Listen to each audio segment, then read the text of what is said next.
So, hi guys, thank you so much for coming into our event, which is Interviews for Success Residency Fellowship webinar.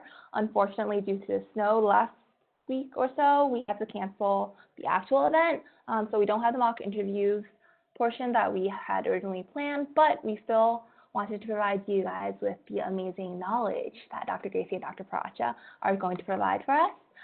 So what we're going to do is first, Dr. Graci is going to give, well, first I want to introduce them to introduce themselves, and then she's going to give her little slide set portion, and then Dr. Piracha will speak, and then we're going to open up to the question and answers for everyone, in which you guys can, once again, message in the chat, or you guys can turn on your mics and ask.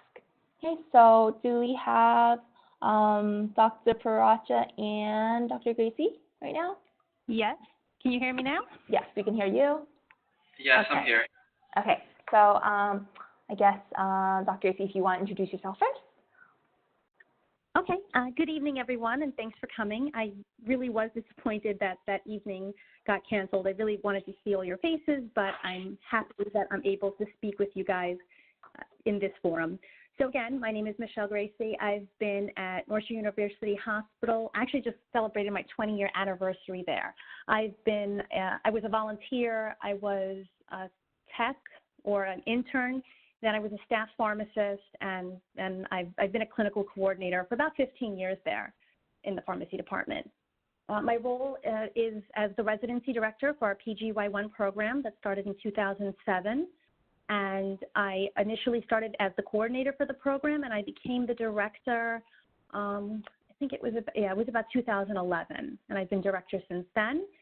So we have a lot of St. John's students that come through, both IPPEs and APPEs, so I'm excited to really share some knowledge with you and really give some feedback into really helping you as you approach your interviews.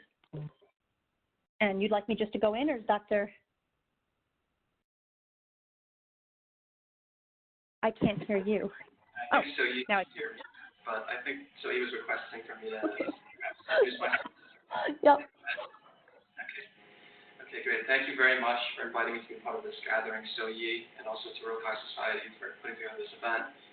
I am dialing in here from London. I'm on a business trip this week here in London, but I'm very happy to be here despite the fact that it's 11 p.m. I graduated from St. John's University in May 2016, after which I completed a one-year postdoctoral fellowship at Regeneron Pharmaceuticals, after which I got an offer at my very company, and I'm currently assuming responsibilities in the context of risk management in the areas of immuno-oncology and also infectious diseases.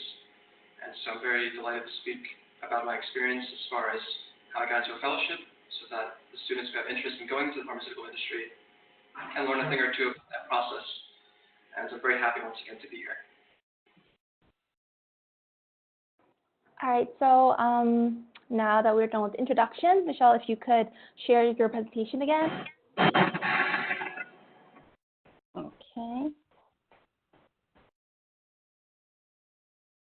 Okay, and here we go. Okay, so I always like to start off with a little anecdote, and this is one of my favorite quotes from Maya Angelou, who actually spoke at one of the, a number of years ago, she spoke at SSHP, which was really nice to see at the mid-year meeting. So one of the things she said is, I've learned that people will forget what you said, what you did, but they will never forget how you made them feel. And I find that very important because it's something for you all to take into consideration as you approach this time of interviews and speaking to people in your jobs. You never really know how your actions will be remembered, and always put your best foot forward. And what I always like, again, the anecdote I like to share is that the reason I got my first foot in the door at North Shore was I used to work at a store called Stearns. Now it was bought out by Macy's, and I was working there in the China department just as extra money. And a woman that I helped, I went out of my way to help her. I was just trying to be kind. It turns out she's one of the VPs at finance at North Shore Hospital. And just because I treated her, she felt I went out of my way. She offered me a job right then and there. And that's how I came into the hospital. So it's just something I always want you to see. I see it with students that really put their best foot forward and just continue to do that, because pharmacy really is a small world. So really some things I want to talk about is when you're looking for programs, finding the right fit, when you're applying, you know, the big portions, the recommendations, your CV, your letter of intent, and really at that point when you get the interview, how do we proceed? So finding the right fit. When you all are looking for your programs, you need to really lay out what are your goals, what do you see yourself doing, what do you want to achieve? Is it academia? Is it working in industry? Is it working in an institution? Is it working for a hospital? So you really need to see where you want to go and then start looking at the program and see which one fits best. Go onto those websites. Really look at who the preceptors are, what rotations are available. Again, I'm going to tout our own program because I'm quite proud of it, but we always look at who's precepting those rotations. Do they work in those areas that they're going to be precepting you? You want to make sure that you're learning from the best. And again, also look at the areas you want to consider one day working in, what field, that those rotations are covered in that program. And again, attend showcases. Not everyone can attend mid-year. I know I can attest that I never hold it against anyone who wasn't at SSHP mid-year meeting. It's an expensive meeting. I understand people can't always go to it. I have many applicants that, you know, before mid-year comes ask, oh, I can't go to the meeting. Does that, you know, play against me? Not at all. I mean, there are plenty of showcases that you can attend. You can always reach out to directors and ask questions to them. I always welcome any and all questions that are asked of me, and I find it refreshing when people take that initiative to really get in touch with me and, you know, share that they're interested in my program and what, you know, and what questions they have. And again, speak to your faculty members. We have a very good, you know, at least our program, we have a very good relationship with the faculty at St. John's. Additionally, you can ask, you know, your coworkers. Oh, hello? Oh, I'm sorry, I hear a lot of background noise. You can speak with if you're at where you work, your employment, I would ask around, really get that inside information. And also speaking to residents too. If you know anyone who's currently doing a residency right now, it's always good to get their feel. Now, when you apply to the program, a big thing is your letters of recommendation. So I always see, and you know, I go through all the letters at every year, and we have a lot of applicants. I think last year we had about 85 apply to the program, and it's a lot of letters of recommendations to go through, and I read every single one.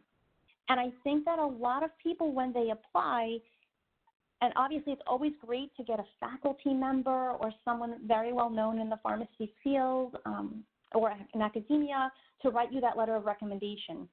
However, if they write that letter, I can very quickly see these are either people who do not know you that well. A lot of times they won't. Most people should hopefully say, I don't think I should write your letter. I don't know you that well. And it's great if someone you had a rotation with, you think they're the best person, and maybe you did. Maybe you had a great time with them in terms of learning, and they can provide solid examples in your letter of recommendation of how you would be a great resident.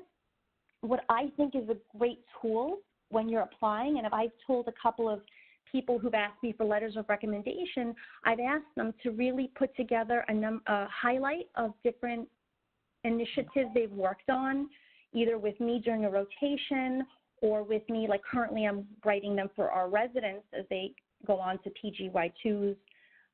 I tell them, just put that together because you know what? I definitely think I can write a great letter, but you can help me highlight some items. So I think that's really helpful. And I can tell you firsthand from someone who writes a number of letters, I appreciate that. And obviously, the person writing the letter of recommendation can take or leave what you've prepared for them, but I think it's very, very helpful and it shows a lot of initiative. More is not always better. There are people who will send just follow what's recommended. If they're asking for 3 letters of recommendation, you don't have to do 4 or 5. You never know if that one extra one puts something in there that really may not help you and could potentially harm you. And unfortunately, I've seen that happen. I've seen great applicants, and they'll just have this extra letter, and for some reason, one of those extra letters really didn't do them justice. So just think about that. You don't always have to go above and beyond with those letters of recommendation. Your CV, keep a living CV. And really what this means, you should constantly be updating your CV, okay? What we have with our residents, every rotation they go on, we ask the preceptors to take a look at the CV, see what can be added or adjusted. Make sure you organize it in reverse chronological order.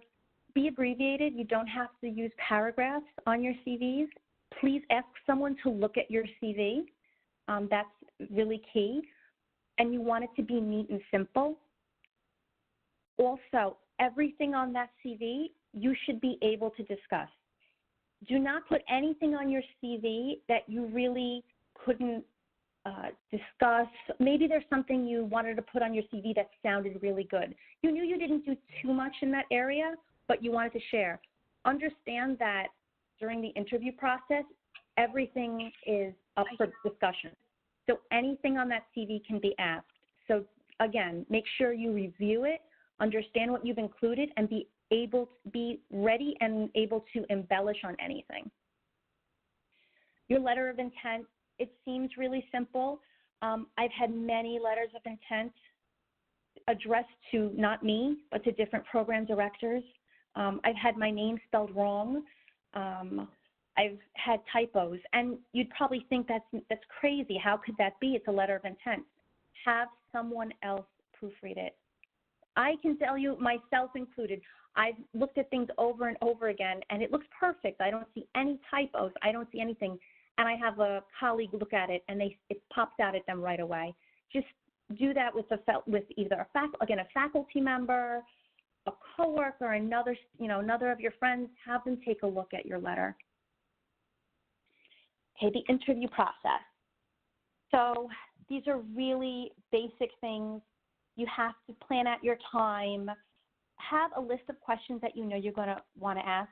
You will be asked, do you have any questions? You do not want to sit there looking blank. Make sure the questions you're asking, though, are not ones that you could have easily found on our website, or that you could have easily, or something we just told you during the process. So you can have your questions, but obviously make sure you're paying attention to what we're telling you. And by the time we ask you for a question, if you ask something we already addressed, it doesn't look good for you too. And be prepared for anything. We had one year where we were interviewing residents and we weren't able to have AV available, or audio, visual really, for their presentations.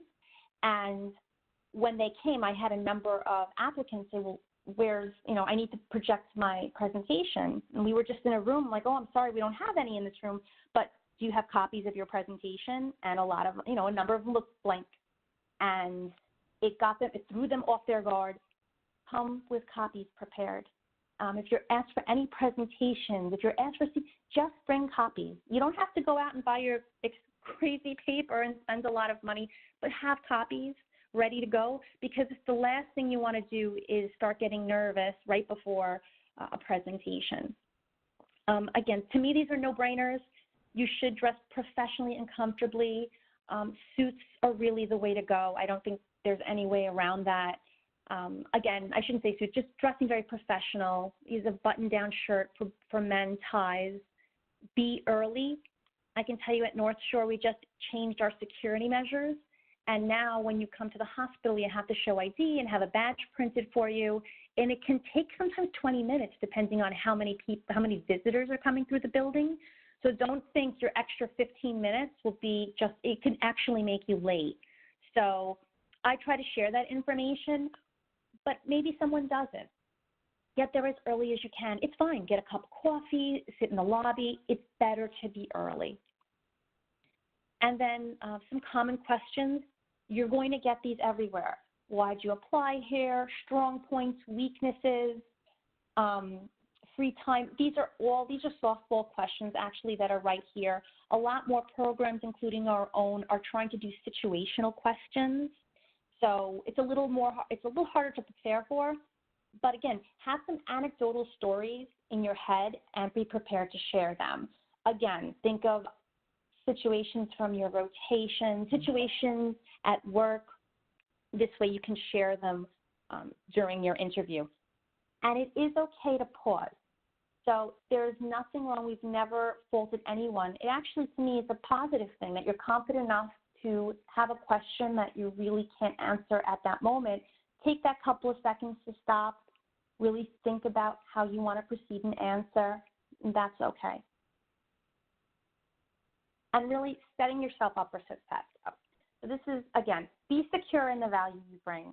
I say this, a lot of these sound cliche, what I'm going to say, but I think they're very important because every one of you is coming to the table with something to offer. And to always remember that as much as you're interviewing for the program, they're interviewing for you too. They want you to come to their program. And you should let them show you why you should rank them high. Why should you go there? You know that you have a lot to offer. You've worked very hard. Bring that and remember that as you go through it. Remember and remain open to learning. So however this process goes, for every interview you go on, it is a learning process. So you may go on a number of interviews. Each one you're going to learn a little something and you'll get better as you go along, but take something from them. Bring that to the next interview. Let's say your first interview, you found out that, there were a lot of situational questions, or there were a lot of, they wanted to give you a lot of clinical questions, and maybe you weren't able to answer them as best you really thought you could. Just go home. Don't let it bring you down. Say, okay, I'm going to concentrate on these areas. Remember to get back to them. You can get back to those your interview group. Email them with those answers. That was fantastic. We've had multiple candidates do that who then became residents. It doesn't, just because you weren't able to answer it, don't let that stop you. Get back to them. Continue to look at the resources. Always look at your faculty at your school. They're definitely helpful. And where you work, your place of employment. Really, these are people who've been working for a long time. They can help share information with you and point you in the right direction. Don't let your pride be your guide. I put this here because I have found over the years that sometimes, depending on how a program receives you, it will, it can hurt someone's pride, it can hurt your feelings. I always like to tell the story of how there was one year and we were interviewing and we actually didn't match one of our spots. So we have 4 spots. We didn't match one. And I'll never forget getting an email from one of the candidates who we actually never took into interview. And that candidate emailed us and said, I see that you have an open spot. I know you didn't interview me, but just know that I'm still very interested. And I have to tell you, that candidate stuck out to me. Because I said, wow, here's someone who we didn't interview, and they can sit there and say, well, forget it. I'm not even going to try. I'll tell you that we brought this person in, and this was our resident. We took this person in, and they did fantastic. Went on to PGY2s. I mean, a really great candidate. So don't let that stop you. I've had residents, even with PGY2s, say, oh, well, they didn't ask me for an interview, and then they found out that the program didn't match. Oh, I'm not getting in touch with them. They didn't ask me to interview. Don't do that. Go into this process with an open mind, please. It would be so sad that you'd lose an opportunity because of your pride. So just remember that. Please always remember that story. It's one I tell quite often. And feedback is a gift you can never get enough of. So it's the truth, and feedback will follow you throughout the rest of your professional career. And again, as you go on this path towards, if you're going towards a residency, you really want to know what you can improve upon, what you can do more of, and it's something you should really welcome. And even during this interview process, it's something that you may not get full feedback from, but you can hear about it later on and see what could you have done to improve yourself. How can you do better in the future? And that's really in a nutshell what I have, just some keys to preparing yourself. And I'll go back to So. All right. Oh, thank you so much, Dr. Graci. Okay, so now that we finished with that, Dr. Piracha, do you have anything to add to her session? Otherwise, we can start. You can start yours. I'm gonna just move.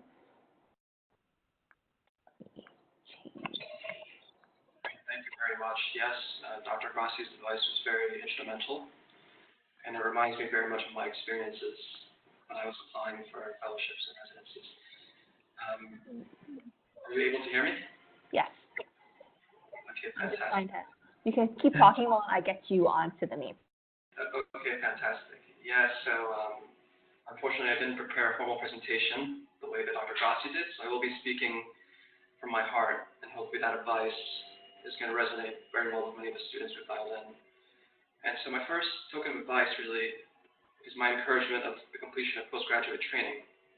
I think that it's very important in this day and age for pharmacists to consider the benefits of completing a residency or a fellowship. And it's very clear that both paths are viable, but it's very clear that they're both different in various ways.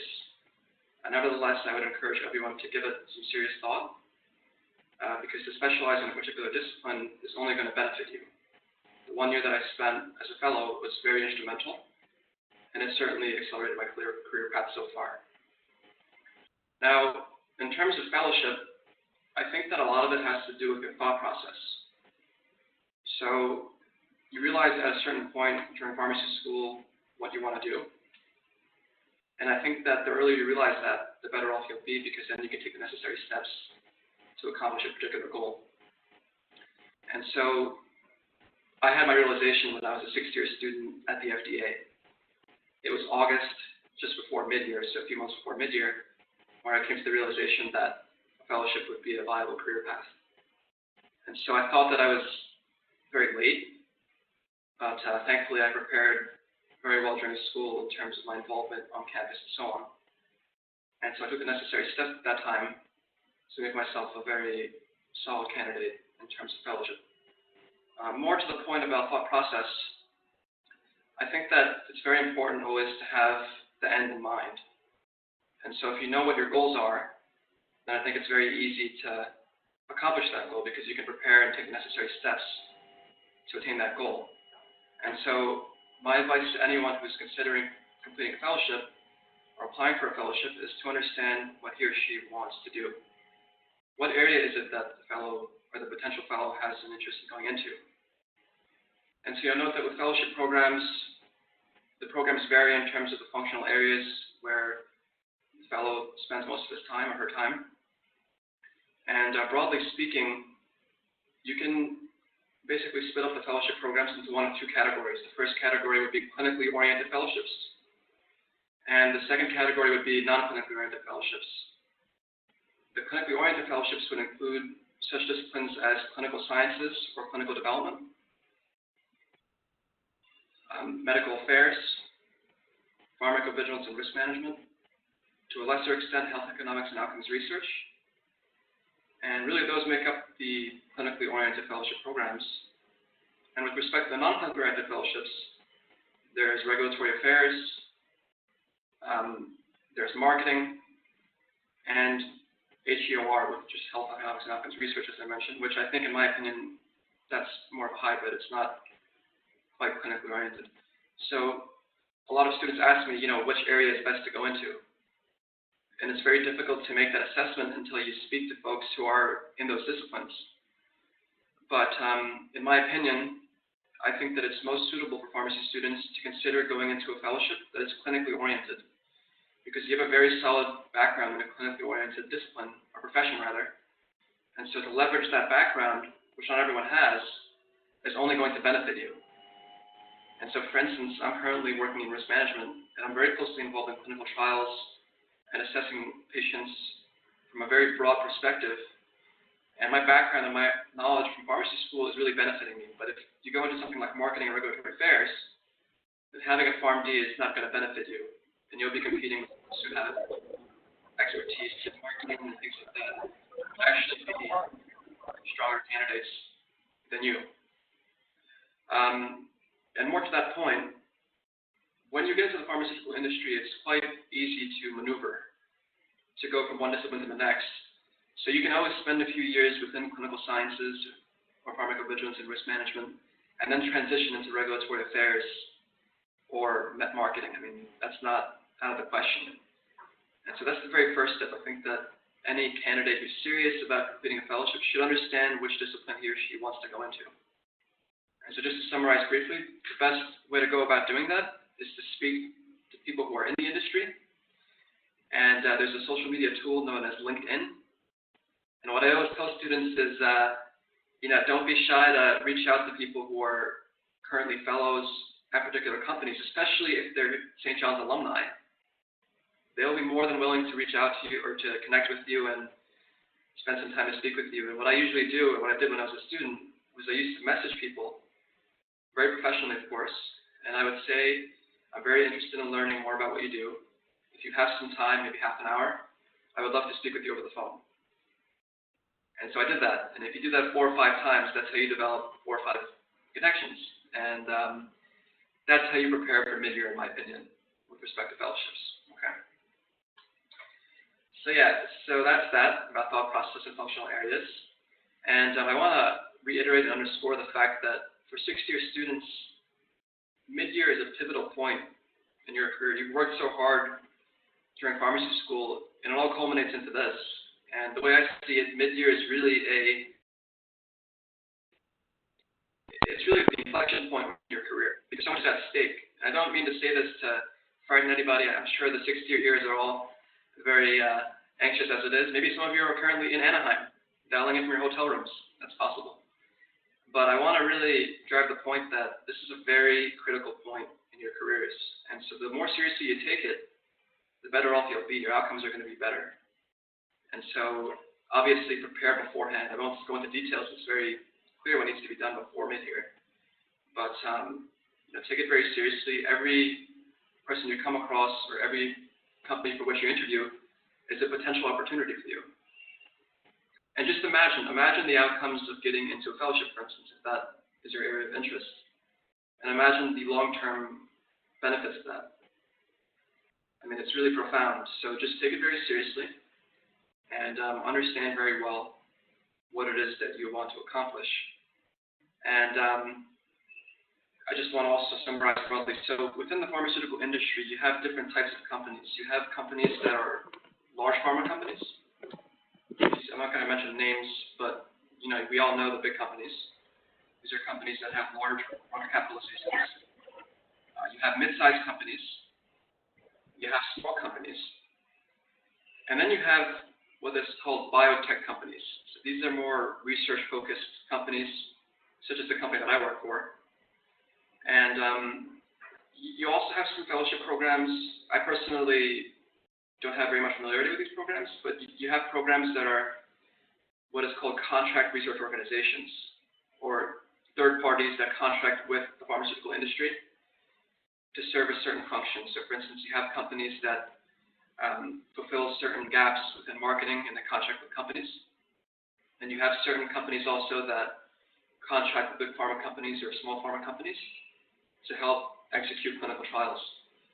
And so you have to realize that there is a broad spectrum of fellowship programs, and you have to understand and realize and to carefully consider what the differences are in terms of the philosophies of these companies and what the really the implications are for working for certain companies. So for instance, if you're working for a company that's, suppose, a third-party marketing company, then in my opinion, your experience probably won't be as robust as someone who's working for a well-established company.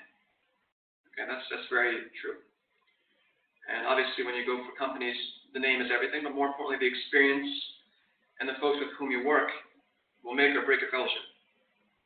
If you work with a very good team who is very didactic in nature, then you'll learn a lot. And that's why you do a fellowship. You do it to learn, so that when you complete your fellowship, you're a very well-versed individual within a particular discipline. Okay? So you've probably heard rumors, for those who haven't got to mid-year, about the fellowship process. And yes, most of it's true. It is a very highly competitive process. Some programs have upwards of 100 applicants for a single position. And so you can imagine, how competitive it is, which is no different than residencies. Residencies are competitive in their own right. But certainly the level of interest within the pharmaceutical industry among pharmacy students is profound, for very good reason. I can see what the draw is now that I'm in here. think that there's very good reason to be in the pharmaceutical industry. And I do want to debunk one bit, though, because I think that within pharmacy school, there is some stigma among some of the faculty with respect to going into the pharmaceutical industry, in the sense that there's a sense that the pharmaceutical industry isn't quite aligned with what the profession represents, and it's not quite what a PharmD is supposed to do traditionally, which is a valid point. But I think that what you do in the pharmaceutical industry is impactful in its own right, and I think that as a PharmD, you can indeed leverage your own experiences and expertise to do very well, not only for yourself and for your company, but also for society. So the impact is very, widespread from that perspective. So yeah, I'm not sure how we're doing on time. Are we doing okay? Yes, we are doing okay. Yes. Okay, fantastic. Yes. So I guess since we have time, I'll walk through the fellowship process. So my recommendation, and I'll give specific advice now, is to select probably in the neighborhood of no more than 7 programs at which to interview. So before going into mid-year, you should have a very good idea of which companies and which functional areas you want to go into. And when you get to mid-year, you should be prepared to interview quite a bit, because with fellowship programs, you'll expect to have several rounds of interviews. And if you advance up to a certain point, you actually get invited to receptions at hotels. So these are basically events where certain highly qualified candidates are invited, a very limited number of candidates. Oops, the light went out here in the room. So yeah, that's the process really. You interview, and then the hope is that essentially, you get invited to a reception, and if the reception goes well, you in turn get invited to an on-site interview within the headquarters or within the particular office of the company. And then the on-site interviews are it's quite a significant process that has its own host of challenges, but I won't go into that in very much detail, but essentially that's the process. And I do want to mention one point. So you also mentioned that with programs, you have fellowship programs that are affiliated with institutions. For instance, St. John's University has some partnership programs, and you also have freestanding programs. So for instance, the company that I'm employed at has a fellowship program, or actually fellowship programs that are not affiliated with institutions. And so the approach is a bit different. So, these are subtle differences on the surface, but I think that your experience will be different if you're at a fellowship program, at a freestanding company or at a company that partners with an institution. And so these are all points to consider. And I hope that this gives students some more clarity as far as what to expect and how to prepare and so forth. And so I guess I received a message about from Soyi. I think that we should go on to Q&A. Is that right? Yeah, I think we should switch over to Q&A now, because I think the students do have a lot of questions. Okay, very good. Great, thank you so much. Very good. All right. So, let's see. Dr. Harch, so I think I accidentally gave you control of the webinar. Can you pass it back to me? Oh yeah, sure. That's the thing I received the message. Okay. Okay, so for all the students, I do see a lot of people are calling in, so I guess you don't have the chat option, or if you do, you guys can type in your questions. Otherwise, you guys can all unmute your mics to ask your question, and then just mute it again as Michelle and Piracha answer. So currently, does anyone have any questions they'd like to ask? Otherwise, Dr. Lee does have something he wants me to ask. He says, who should I ask first? Well, he says, can one of you guys comment on the power of networking? for your interviews? Yeah, sure. I guess I'll give it a try. Yeah. So I think networking is a very important tool, and I think that a lot of times you've heard this. It's not about what you know; it's who you know. So I think that if you're able to develop certain professional relationships with people, especially early on during your pharmacy school career, then that will in fact benefit you because you'll be able to get certain advice, and more importantly, sometimes it benefits you in some capacity when you're at a particular company. Shirley, you look a bit perplexed, or someone looks a bit perplexed. Are you able to see the screen, or do you have control now? Or okay, I don't have control yet, but I see you, so I guess that's what's important. okay. So yeah, Okay. you want? Okay. I guess I'll give Dr. Graci now an opportunity to speak as well. Okay. Yeah, so networking is a great point. It's very important. And hopefully by this point, you will have done a lot more networking as we gear up towards the interviewing portion and really looking out for programs. So there are definitely multiple ways you can network. One way that we try to promote is really being a part of the pharmacies, the available professional societies out there. For example, at least, I'm a part of the Long Island Society of Health System Pharmacists. There's the Royals County, New York City has theirs as well. So to really be a part of those, and you'll be able to meet lots of different personnel and people from different walks at these meetings, and it's a different way to really get to know them, see what's out there. If you can get involved, even getting involved, one of our current residents, one way we actually had gotten to know her too was her participation in the Long Island Society. And again, not just at this point, it would be hard as a student to really do too much in the society, but again, going there, getting your face known is very, very important. And I think these are very good opportunities to take.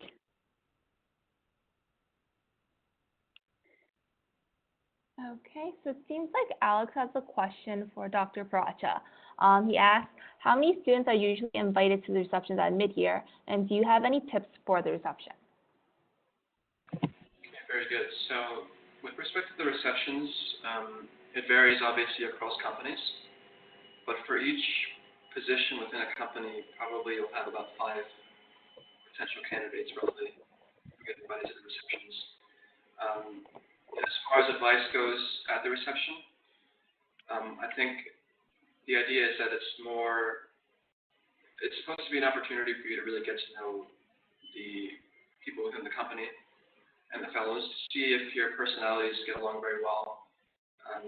It's not an interview as it would seem, but it is in fact obviously a very subtle way of evaluating someone. So as far as specific advice, I would recommend that you try to be obviously very friendly, not only to the people who will be interviewing you, or who will potentially be your coworkers, but also to all the candidates who are competing against you, essentially, because that is something that the fellows who are interviewing actually look at. So just, be yourself, and have a sense of humor if you have a sense of humor. And I think that will go a far way. And I think that it is true. I think that personality has a lot to do with one's success in a reception setting.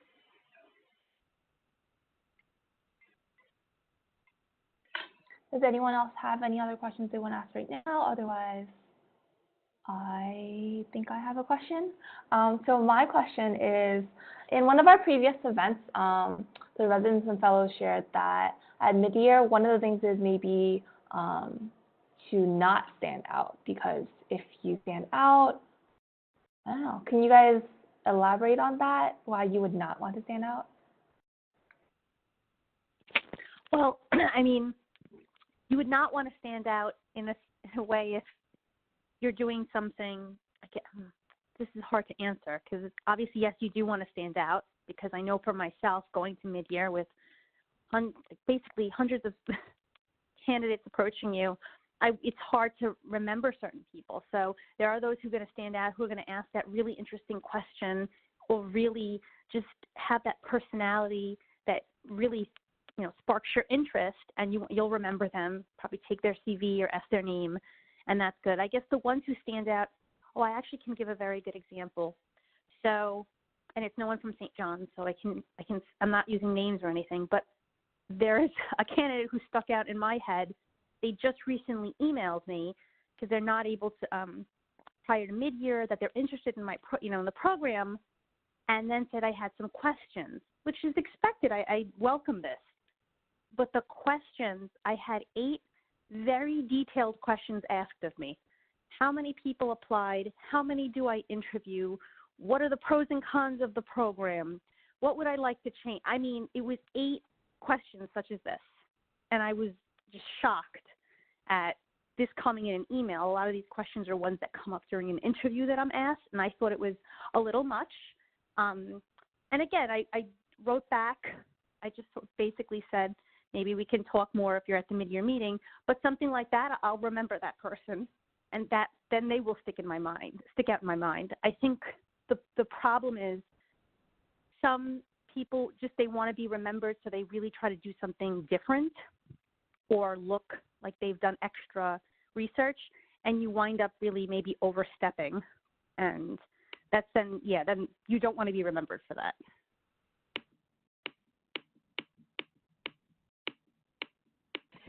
Yeah, I think Dr. Graci answered that question very thoroughly, so I have very little to add. Obviously, I have some examples in my mind, but I think we all know what to do and what not to do during an interview setting and what standing out in a negative context would mean. So, yeah.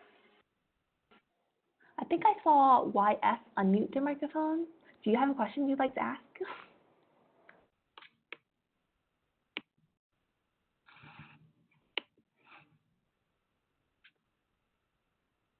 Hello? Or not? Guess we can't really hear you right now, but I see you trying to say something because your microphone's unmuted. If you want to type that out, if your microphone's not working, because I can't hear you. Well, until that works, Shirley asked the question. What are good and unique questions to ask at mid-year that will lead to better insight on the program? So examples of questions, I guess, at the booth. Ones that I guess that stand out in my mind, I guess to see really, if you ask about preceptor development, I think that's a really great question, and it's something that every program should continually be doing. It's something that ASHP requires of your accredited programs, that your preceptors are continually developing themselves and making sure they're offering the best for the resident as the year goes by.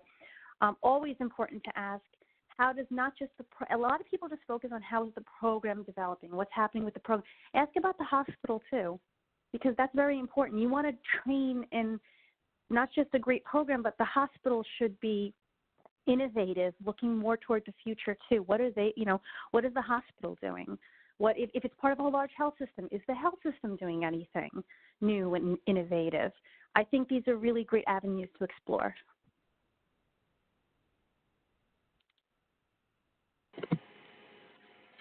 Yeah, so from my perspective, I think that a really reasonable question to ask, would be more about the fellow's current experience, what he or she does and does not like, what the long-term outcomes are of their past fellows, and very thought-provoking questions like that I think would be very suitable and engaging, certainly.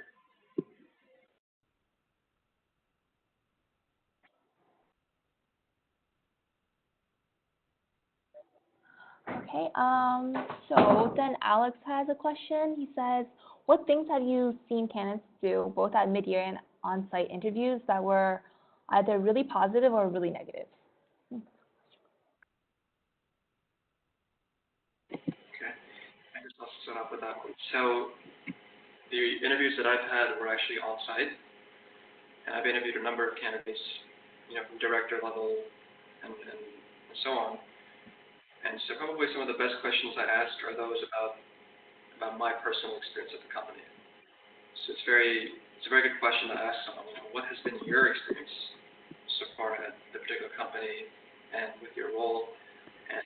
you see yourself, or the department within the company, or the company itself, going in the next year, 2 years, or 5 years?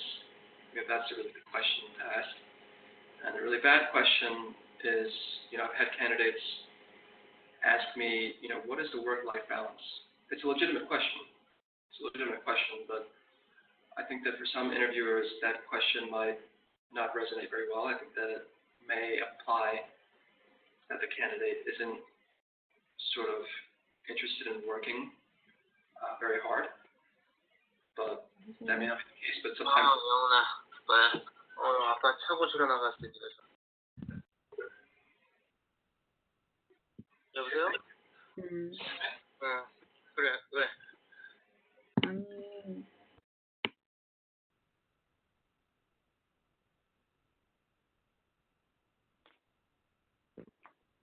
Hello?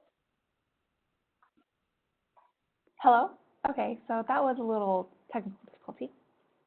No, okay. Okay, so I'd like to answer the question too. So I'm really going to exactly just based on what was just said too, is the really, I guess, bad question is, yes, about life-work balance. Or, flat out, we've had people ask about, well, what are the hours? What are my hours? And as soon as you start hearing what are my hours, it already puts in your head that they're looking at this as a, clock in, clock out type thing. And that's not what we're trying to find. This is an experience. This won't be that. So it already gets me, the wheels turning of where this person wants to go. Again, though, I have to balance it, though. It's a very legitimate question. Like, I guess some people just want to get an idea. And I would more or less phrase it, because it's an important thing to understand, just phrase it as this: what's a usual day like for one of the residents? And I would ask that more to the residents themselves. You can ask me as well, what's a typical day? And again, so basically you're trying to get at around what the workload is like. I totally understand. And also when you ask that, say, well, what is a typical day like maybe in September? Or what's a typical day like at this point of the residency? That's a good way to get an idea too. Because, obviously you want to have an idea, but going straight out with, the hours, when does it usually end, or that really doesn't leave a good taste in many people's mouth. Yeah, I agree. I guess I'll go ahead and answer the next question that I saw in the group chat. So Mahnur, who I've actually met before in the past. So are thank you emails after the interview important or help the candidate stand out? In my opinion, that's a must. I really think that it's critical for a candidate to send a thank you email, and the thank you emails shouldn't be generic. They should be personalized.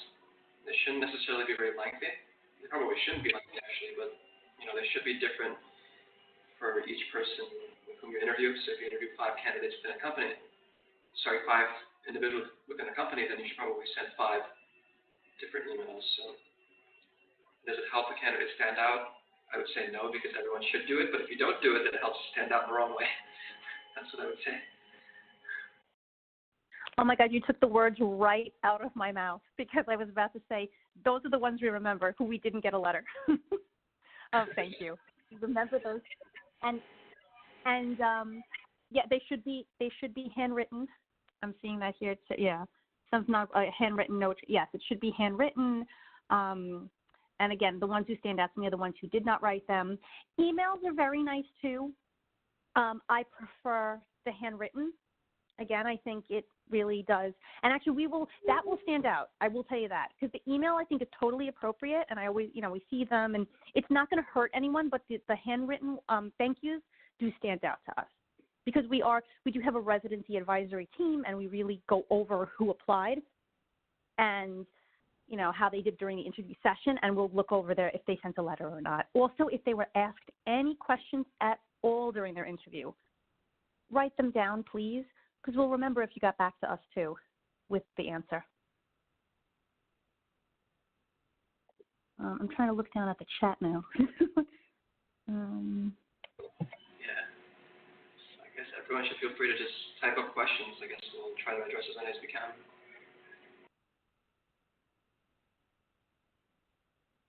So I do have a pool of questions that students previously came up with from our previous events. So I'm just going to post them all here, and you guys can just pick and choose. But if anyone in the actual webinar actually has questions, then you guys can unmute yourselves, or you guys can just type that out, and then I think those should take priority. So let me just paste those. Oop.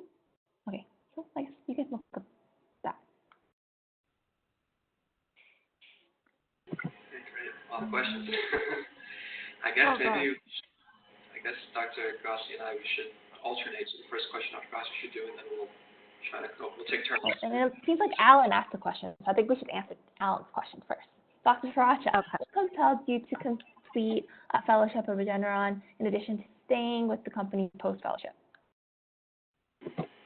Great. So Regeneron is a very science-oriented company, and the growth that it's sustained in the past 5 to 10 years is really profound, probably among the best within the industry.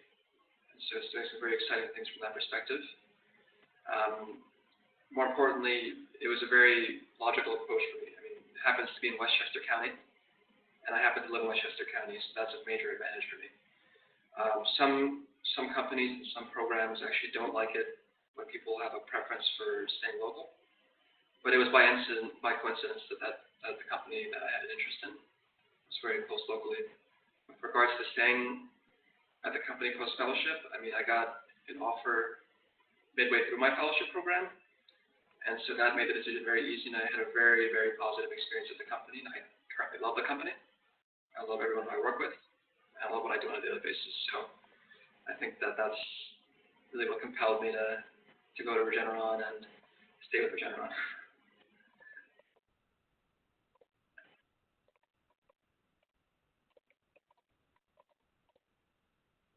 All right, so I guess if Dr. Graci, you want to answer one of the questions, unless someone else has a question right now.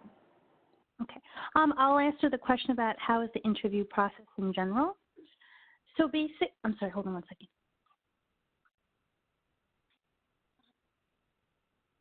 So basically the interview process. What we usually do, if you're being asked for an interview, you'll receive an email. I know that I can't answer for every program, but I know for our program, you'll receive a letter either way. You'll get an email, I should say, if you are being asked for an interview, or you will get an email that says you are not being asked for an interview. So we try to make it very clear so that no one's waiting to find out when that happens. So now you get an email about an interview. There's a phone call, at least myself or our secretary makes a phone call about setting up the interview. It is hard. We do try to leave a lot of our time for like Fridays and Mondays. We try to reserve for our out-of-state candidates who are flying in so that they have a longer time here. Most of them are during midweek. We have our interviews. We have 4 candidates come in at a time, but we divide the time up. So while 2 are on a tour, 1 is being interviewed by 3 preceptors, while another in a separate room is being interviewed by 3 different preceptors, and then we swap. So we do that for about a half hour in one room, half hour in the other. And then once that's done, those 2 candidates go on the tour with our current residents. We always engage our current residents to be a part of the interview process. And when you are with our residents, you're with them alone so that you're able to ask those questions. Almost every program does something like that. So you should have a list of questions you want to ask them, questions you want to ask the preceptors during interview, and then questions you want to really ask that resident. They definitely should be different ones. And at that point, most programs will be asking you to make a presentation. They'll probably give you more direction when they tell you about the interview. They'll probably say, a short presentation. Again, like I said earlier, if there's not too much information, I would ask, should I, either you don't have to ask, actually just bring paper, bring it on a zip drive, have both prepared with you so that you're ready for whatever comes your way during that interview. Some interviews provide lunch. It can vary, but again, I would set aside 4 to 5 hours of time. And again, I'm not sure how it works with the university. If you know that you're applying to to residencies, for the most part, do faculty member tell you at the beginning, or because I mean this is all taking place January, February, we know. Do they tell you, oh, if you're being asked for an interview, you should come to me if you can go, or if you're on a rotation, let's say? Does the university give any direction with that? I only find it interesting because I feel bad, because maybe this is something that if you're applying to residencies, maybe you should find out from either your preceptor, if you're on a rotation, or your professor, whomever, or your faculty, to find out what their feeling is on it and how they want to be let known. Because I do feel bad. I'll offer an interview, and then I'm told, oh, well, can I get back to you? And they'll get back to me maybe in a day or two, but now the slot I just gave you is moved. So you'll have a different availability. So maybe you should be, have a little initiative and go speak prior to, say, I'm in the midst of applying. I wasn't sure of what, how you handle the interviews, like in terms of time, from the rotation or class. So I think, so our university doesn't do anything special like that where the professor works with you with interviews or the preceptors. Students have to take that on their own to take that rotation, that slot off, or just kind of work out. So I guess that's why you're getting those responses. But yeah. Okay.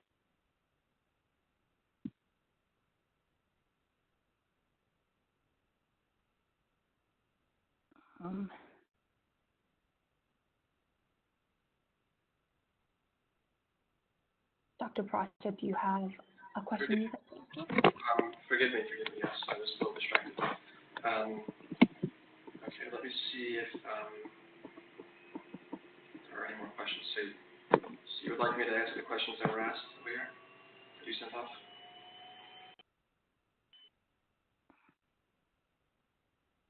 I think we may have lost Yi. Oh, I'm sorry. I didn't realize you were asking me. Actually, I have a question. Can you guys both provide an example question that is asked, just during the interview? So I know for residencies there's certain clinical questions that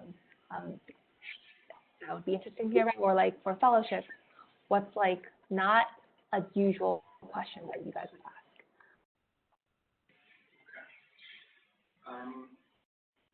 That's a good one. I don't really try to ask questions that are sort of out of the ordinary. But I did interview at a number of companies when I was at mid-year, and someone asked me a very interesting question. She asked me, if you were stuck on an island, what 3 drugs would you want to have with you? And so I gave 3 drugs, and I gave a very good justification to these drugs. And she started laughing, and she's like, I'll give you a hint. And then she started listing drugs that the company manufactures. So it was a sort of silly question, but they want to see how you, if you know the products of the company and if you can think on your feet from that perspective. I'm trying to think. Our questions are pretty, I mean, there are a lot of, what we try to do is a lot of situational questions. I mean, I think what we're trying to get at when we meet our candidates, it's not just, it's having the paper come to life, and is this person's personality one that, we're going to be working really with them pretty much all year, and will they gel with the 3 other people, 3 other residents at the same time? So we're really looking for that personality, I guess. It's a little, again, it's not your question, but if I can stress anything is when you talk or do questions, just try to, I've had issues with people who don't really emote anything, and I don't know if it's due to nerves. But again, we're looking about how you even speak. You can answer the question perfectly, but if you have that flat affect when you speak, it really translates, because we're thinking of you on the floor interacting with our providers, with our nurses, with our patients, and if that's the affect you have, it really, it's something we will remember, and it's not something we're looking for. So again, look at how, and it could be a function of nerves, but really go over how you speak and how you interact when you answer certain questions. And I think that's very helpful. Thank you for your answers. Okay. So now it is 7:02. Does anyone have any questions, or do you guys want to answer any of the questions that are posted? If not, we're actually kind of being kicked out of our room too. Well, I just want to say also as well, so my email was in the slides. So if anyone wants to personally email me, I would be more than welcome to engage them in that regard as well. That's not a problem. Yeah. In the same respect, if anyone would like to reach out to me, then Shirley has my email address, and feel free. But I want to give one last piece of advice which I didn't mention. So for interviews, for fellowships, there are a lot of situational questions that are asked. And I recommend everyone who's not familiar with this to do some research about the STAR method, STAR. That is a very helpful methodology for answering situational questions. And I want to take this time also to thank the organizers for this event. I think this has been very fun for me at least. And I hope that everyone has benefited in some way from this event. Yes, and I'm going to piggyback on that as well. And thank you, too, for asking me to participate. And hopefully, if we can do this next year, and it'll be live and in person. But again, I appreciate being asked. Thank you so much for participating in this event. Thank you to everyone who came. So mid-year is coming up very soon. So good luck to everyone that came and will be at mid-year. So also just wanted to plug that St. John's University will be having an alumni reception on Monday somewhere, but there's a flyer out for that. So I hope to see you guys there, and good luck with your interviews and everything. Thank you very much. Thank you. Good night. The recordings so that students can benefit in the future as well from this, perhaps. All right, then. I'm going to go ahead and end this. Thank you, everyone. Have a good night.